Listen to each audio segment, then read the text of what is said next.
What's up, everybody? Big Mondo here. You know me, seeking God's kingdom and His righteousness. Hoping you guys are doing the same. I don't know if you guys ever caught this before, but in Mark chapter 4, verse 13, after Jesus told them the parable of the sower, after He told them that parable of where the gardener came out, some seeds fell on the wayside where people trampled on it, the birds come and devour the seed. Some seeds fell on the stones. They get excited when they hear the good news, but when it's time to take root, they don't have any solid ground because they're in rocky ground. Therefore, they have no moisture. The sun comes up and scorches the seed. And some of this good news fell on the thorns. They got too much going on. They're already rich in this world.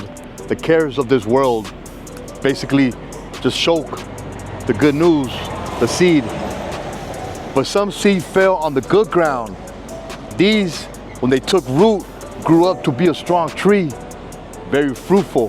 The birds come and nest on the branches, some 30, some 60, some 100-fold. So this is the parable that Jesus told His disciples. And even then, they were asking for Jesus to explain this parable to them. And this is where Jesus says in Mark chapter 4, verse 13, "Do you not understand this parable? How then will you understand all the parables?" So you see, it's very important for us to dissect the parable of the sower. Some seeds fell on the wayside, some seeds fell on the rocks, some seeds fell on the thorns, and other seeds fell on the good ground. Another parable to remember is the one about the mustard seed. It's one of the smallest seeds, but when it grows, it becomes a tall tree with many branches. The birds come and nest on the branches and they find rest. You see, this is the mysteries of the kingdom of heaven. What is this mystery about the mustard seed? Well, remember in John chapter 15, Jesus also says, "I am the vine and you are the branches. My Father is the gardener."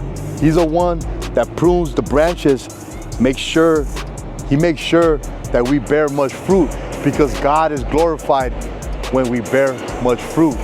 So see here, this is another parable of the kingdom of heaven that we need to digest.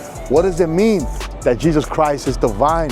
What does it mean that we are the branches and that the birds are gonna come and nest on the branches? What does this all mean? Jesus is the vine and we are the branches.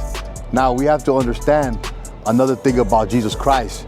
In John chapter 1, verse 1, it says, "In the beginning was the Word, and the Word was with God, and the Word was God."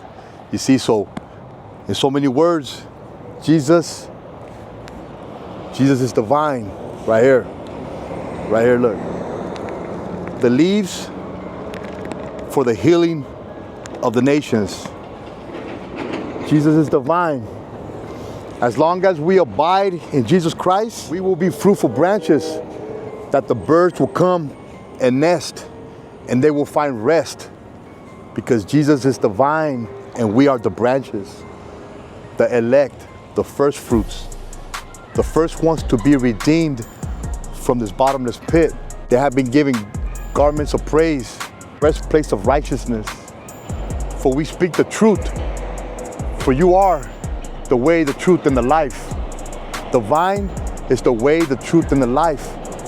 And we are the branches. And we bear much fruit when we stay connected.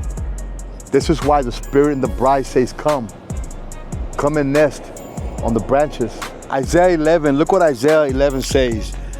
"There shall come forth a rod from the stem of Jesse, and a branch shall grow out of his roots. The Spirit of the Lord shall rest upon him, upon the branches, the Spirit of wisdom and understanding, the Spirit of counsel and might, the Spirit of knowledge and of the fear of the Lord. His delight is in the fear of the Lord, and he shall not judge by the sight of his eyes, nor decide by the hearing of his ears, but with righteousness he shall judge the poor and decide with equity for the meek of the earth. He shall strike the earth with the rod of his mouth, and with the breath of his lips he shall slay the wicked.